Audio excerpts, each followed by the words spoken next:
Bonjour, soyez les bienvenus au rallye de Ypres, week-end très chargé en sport automobile avec le WTCC à Spa-Francorchamps, les 24 heures du Nürburgring avec les voitures qu'on verra d'ici un mois, fin juillet, sur la RTBF aux 24 heures de Spa-Francorchamps. Et puis le rallye de Ypres qui compte pour le championnat d'Europe des rallyes. À mes côtés, exceptionnellement, Nicolas Gilsoul comme consultant, Nicolas le copilote en championnat du monde des rallyes de Thierry Neuville. Nicolas, un rallye de Ypres, bonjour d'abord. Bonjour Gérald, bonjour à tous. Nicolas, un rallye de Ypres qui a démarré chaudement et ce dès les essais. Hein. Et oui, un rallye de Ypres qui a démarré donc sur les chapeaux de roue avec le shakedown hier et on a vu malheureusement un incendie sur la voiture de Peter Tune. Alors que s'est-il passé? En fait, le moteur a explosé sur la ligne d'arrivée. Ça a pris feu au point stop. Ils ont dû éteindre l'incendie. C'est un bris de moteur qui est à l'origine.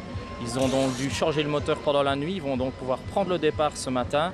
Mais par contre, ils vont se faire infliger une pénalité de 5 minutes. Donc, ils ne pourront malheureusement pas jouer la victoire normalement. Alors, chapeau aux mécanos qui ont passé toute la nuit à remonter la voiture. On les écoute.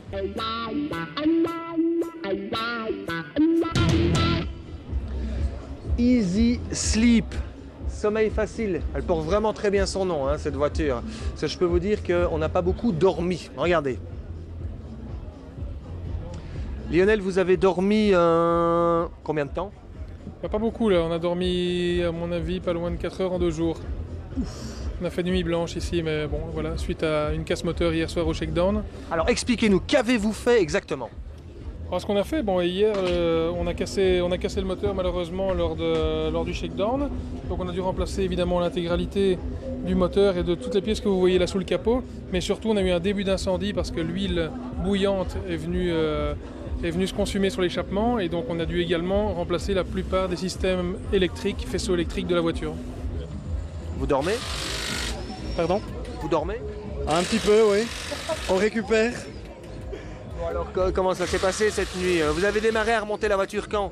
Oh, il était plus ou moins 22 heures qu'on a eu la voiture. Et on a remis en route, il était 11 heures au matin. Et là elle est flambant neuve. Flambant neuf, oui. C'est le cas de le dire. Hein. Oui, oui. Nouveau moteur. Ouais. Et bon, un bon coup de nettoyage à cause des extincteurs et du début d'incendie.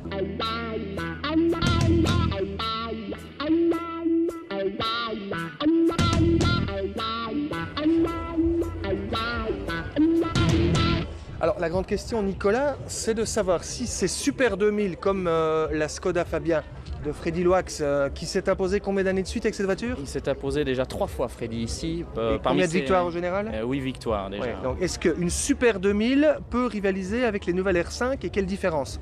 Alors c'est la grande question. Théoriquement, la nouvelle génération de voitures R5 est censée être un peu plus compétitive.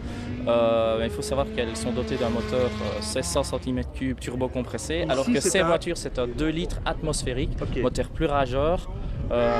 Exactement. Et les autres, voilà, en gros, c'est ça. Exactement.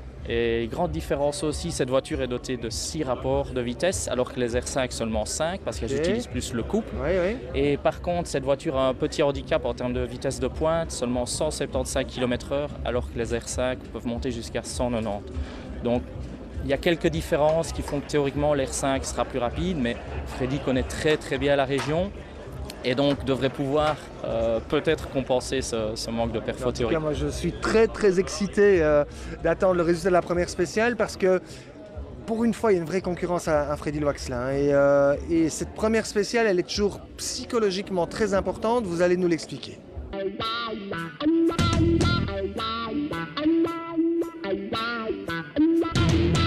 Alors nous sommes à l'arrivée de la première spéciale, pourquoi c'est arrivé? On pourra en attendre 2-3. Une première spéciale, c'est toujours intéressant parce qu'on entre dans le vif du sujet. Donc, comme on l'a dit tout à l'heure, on a dû attendre quasiment toute la journée à Ypres, ruminer, languir avant de partir. Plus de 10 km, il va se passer quelque chose. Oui, tout à fait. En plus, c'est déjà une spéciale avec des portions très rapides, beaucoup de changements de grippe, de la poussière, beaucoup de cordes qui vont ramener des herbes coupées, de la poussière. Donc, pas mal de paramètres et probablement déjà certains faits de course. Et vous, le copilote avisé, quelle est la question que vous avez envie de poser là, quand les pilotes arrivent ou copilotes? Je ne sais pas. Ça a été? On va voir. On va voir avec Bernd Kazir qui prend le départ avec sa Ford Fiesta. Et regardez bien, premier virage, analyse. Premier virage réputé très glissant et hop, trop large. Il tape à l'arrière. Et on a Premier bien vu, incident. ce sont toujours des fossés dans les bas-côtés. Il repart. Oui, ça a l'air d'aller en tout Il cas. semblerait, il remonte sur la route Oui. et on voit que Ah, la voiture bouge. La elle a voiture l'air bouge. instable à l'arrière droite. Nous sommes dans la première spéciale. Dikebus, 14 km 22. C'était le Bernd premier Kazir virage. vient de faire 200 mètres, même pas. Et On voit que le aïe, pneu aïe, aïe. fume très fort. Il touche dans le passage de roue arrière droite. La roue bouge Là. beaucoup. Et dans le virage Ah, avec la une- corde. Quelle pièce image. est cassée. Quelle image pour démarrer. Pour Ouh là là. entamer. Oui, là c'est terminé. La roue s'en va. C'est l'abandon pour cette journée de course. Aïe, aïe, aïe, aïe, aïe, aïe, aïe. Quelle déception, j'imagine, l'investissement moral, financier, la recherche de partenaires, monter le programme, et là c'est déjà fini. Incroyable. Mais comment Bernd Kazir peut-il faire une erreur telle, lui qui connaît si bien le Westhoek? Allez, on enchaîne avec une Skoda. Ce n'est pas celle de Freddy Loax, c'est celle du jeune Lappi. L'espoir finlandais. Ouais, il est tout jeune, une petite vingtaine d'années, et on va l'écouter.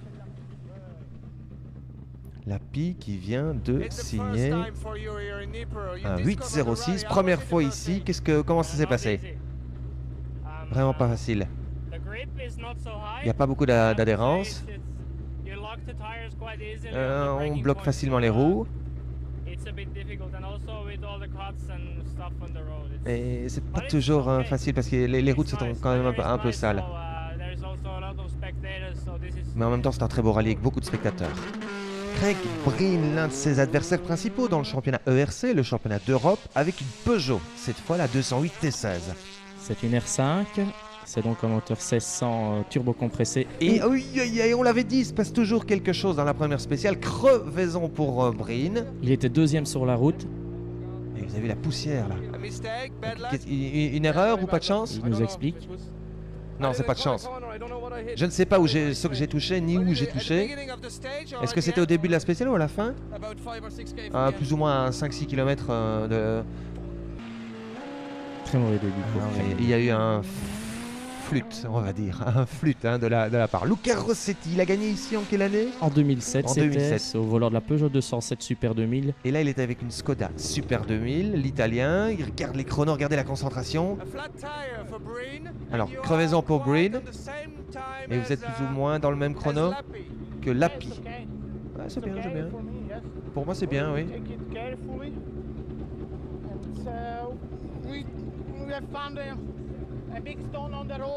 Nous, on a rencontré une grosse pierre au milieu de la route et on a eu beaucoup de chance.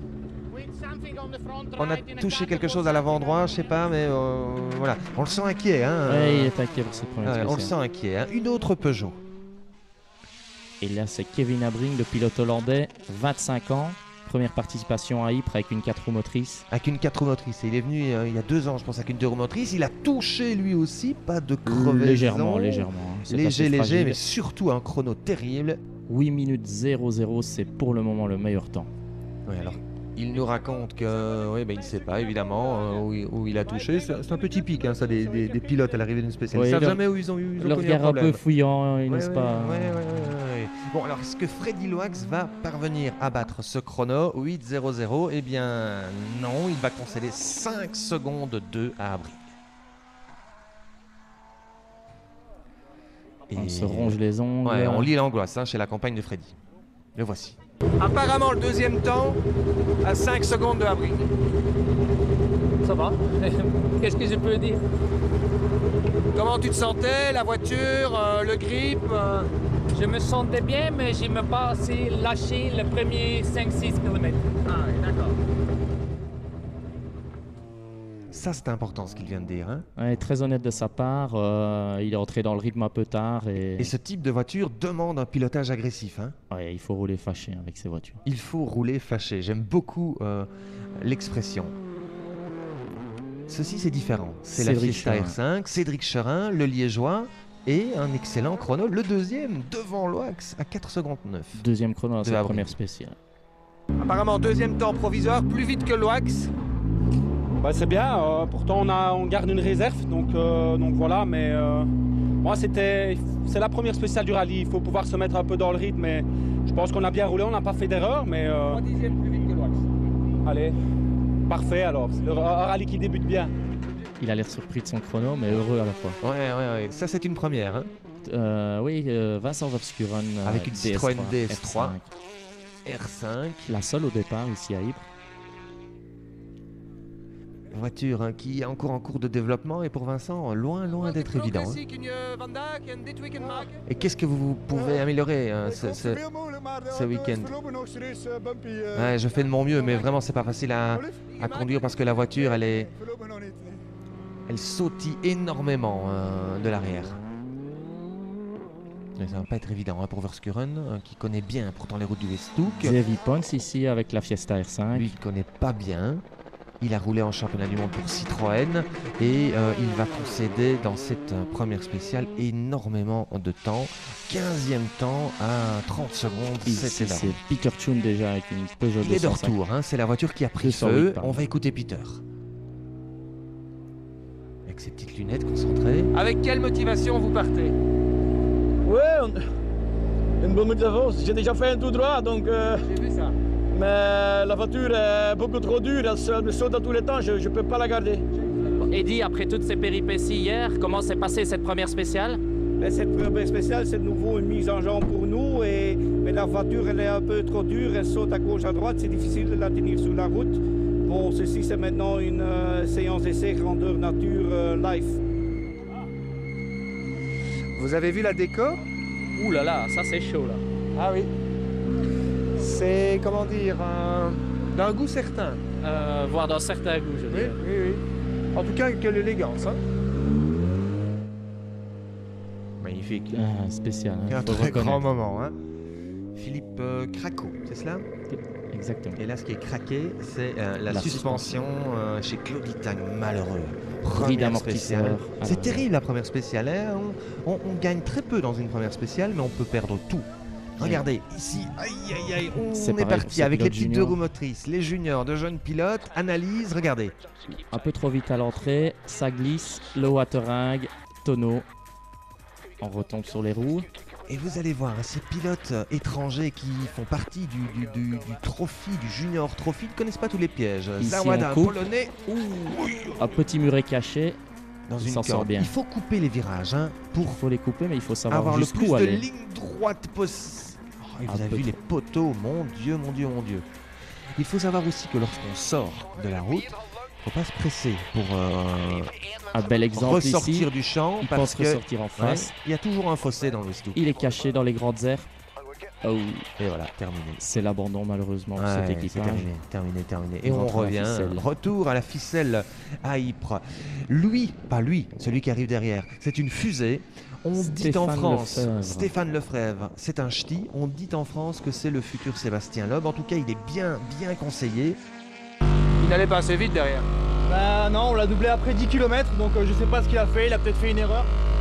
Je pense qu'on a un bon rythme pour un début, on a bien roulé, donc pour l'instant tout va bien. On va partir trop vite ici. Mais j'ai eu quelques conseils, on m'a dit qu'il fallait pas partir trop vite, rouler prudemment au début et accélérer le temps quand il fallait, donc on a roulé à 90% et je pense que c'est pas mal pour un début. Lefebvre, 22 ans. Et Bruno Thierry, 51 ans. Quel contraste, on le voit ici à l'image. Il est de retour avec une Opel Adam. Un projet qui lui a été proposé seulement 15 jours avant le rallye, un peu à la dernière minute. Elle est un peu vicieuse, on vient de se faire très peur ici. Il va falloir un peu que je change les réglages. Qu'est-ce que c'est que ça pour un volant? On n'a pas l'habitude, tout plat. C'est un volant avec plein des boutons et je ne sais pas encore à quoi ça sert. Ils m'ont pas encore donné le mode d'emploi. Toujours cet humour, cette âme, cette sympathie à la fois. Ouais, et un très bon chrono hein, parmi les petits jeunes, dont Gino Bux qui apprend, hein, le sociétaire du RACB National Team, l'élu. Première participation pour Gino et Eric ici à Ypres.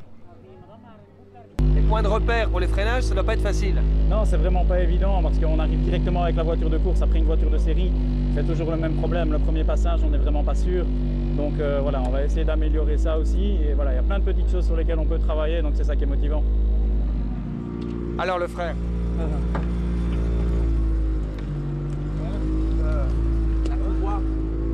Courant à péter. Pardon, l'autre. Et ça va. Et puis DA pour dire direction assistée d'ordinateur. Bon, vous voulez faire quelque chose? Non, attends. On va la changer, ouais. Ok. Ils gardent le sourire et pourtant ils vont devoir mécaniquer. Ouais, c'est Guillaume, hein, c'est le fils de Grégoire, l'un des deux fils de Grégoire. Et le fils cadet.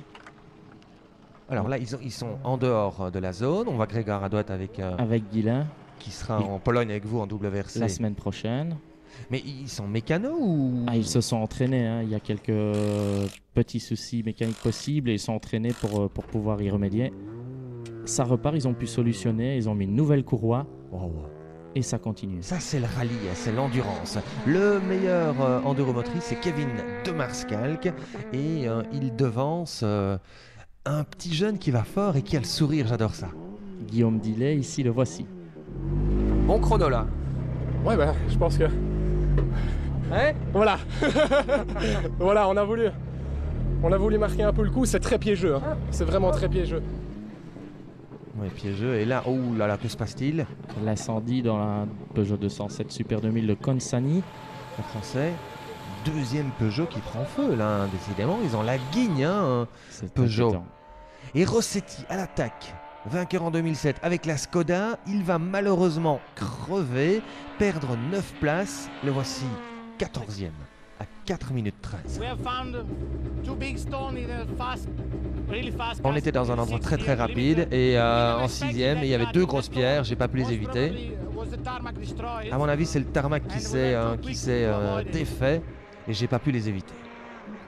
Gros freinage là, on teste les freins. Ici donc on est avec Craig Breen, 7e au terme de cette première étape, première journée. Derrière Cobus, 2e du championnat avec la Ford, un style différent. Un habitué du championnat de Belgique malgré que ce soit hollandais. 5e un Allemand, Wiegand, un peu plus désordre là hein, à l'entrée. Et agressif. Pilote officiel, le Skoda Motorsport. Mais intelligent, hein, il y va crescendo. Ce n'est pas le cas de Chevy Pons, toujours aussi nerveux. 10e à 2 minutes 48 avec la Ford. Il a un peu de mal chaussé par Saint-Cook. Ah oui, donc il a des pneumatiques différents. Et la Citroën toujours aussi compliquée à mettre au point de Verskuren. 61e à plus de 13 minutes. Il est toujours dans une phase d'apprentissage avec cette nouvelle monture. Et devant, on retrouve les pilotes les plus rapides avec Chorin 4e avec la Ford. Il fait preuve d'une belle maturité. On voit que les écarts sont pas très grands non plus devant, donc tout peut encore se passer demain et ça c'est positif, c'est motivant et je veux dire ça, on garde un petit peu d'attrait pour la deuxième journée. Ouais, on ne sait jamais, Lappi, Loax ou Abring qui a un problème et le voici à une très bonne place sur le podium. Lappi est 3e, 14 secondes devant Chorin et 14 secondes derrière Freddy Loax qui hausse le rythme hein, en fin de première étape. Oui, il a trouvé ses marques, il est maintenant bien dans le rythme et il a passé la vitesse supérieure. Ouais, il faut mordre le volant avec la Skoda Super 2000 et il est revenu à 24 secondes de Kevin Abring, impérial. Ça c'est une évidence. Si vous voulez battre Freddy, il faut être à fond. Et depuis le départ, je suis à fond. Mais je suis un peu surpris parce qu'il y a seulement 2 ans, je suis venu pour la première fois ici en enduromotrice. Et avec cette auto, ça va beaucoup plus vite. Abring nous a dit, pour être devant Freddy Loax, je dois vraiment attaquer tout le temps à la limite. C'est vrai, on est sur le limite et ça me fait plaisir qu'il dit qu'il est aussi sur le limite. Ouais, c'est vrai. Ça va être une belle journée demain? J'espère. Super. Interview tout en sincérité des 2 pilotes, on voit qu'ils sont à bloc. On se dirige vers un duel royal. 7 spéciales parcourues, il en reste 13.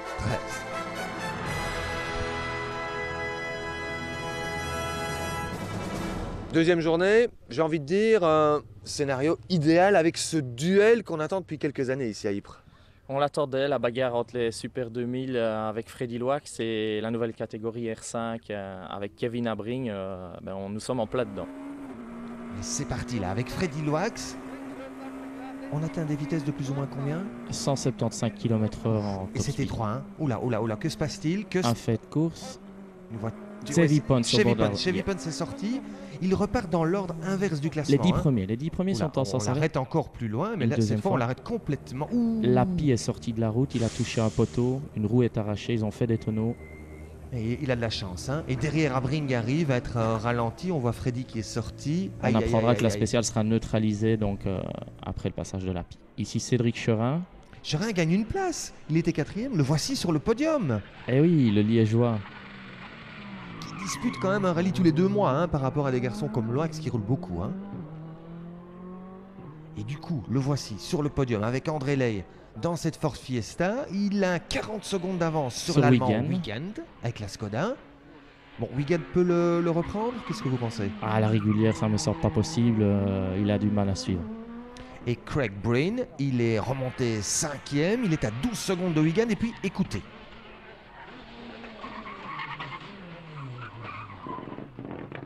Problème de différentiel. La voiture est à l'agonie. Il va devoir s'arrêter un peu plus loin. Et on apprendra que c'est l'abandon pour lui également.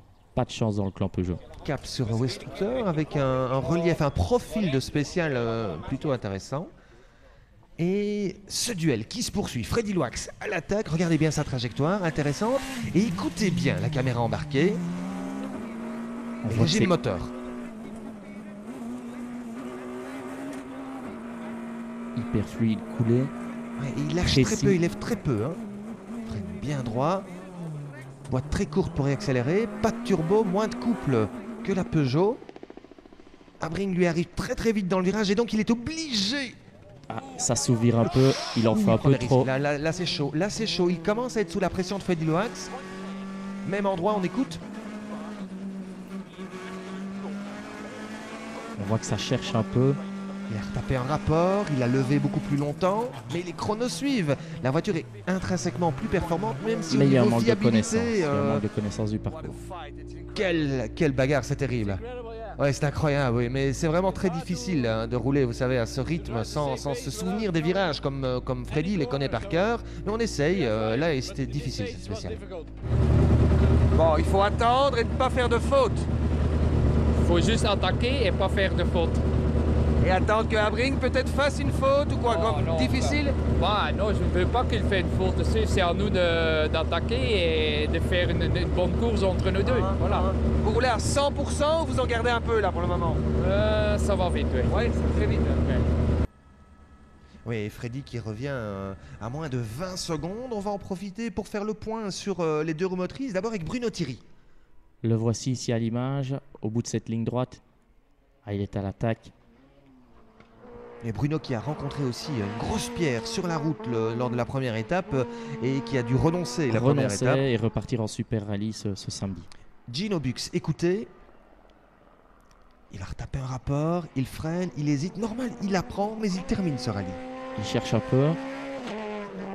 C'est pas facile de rouler à l'aveugle, on ne sait pas ce qu'il y a derrière ce Il faut lui laisser un peu le temps. Oui, il faut, mais ses chronos sont très bons.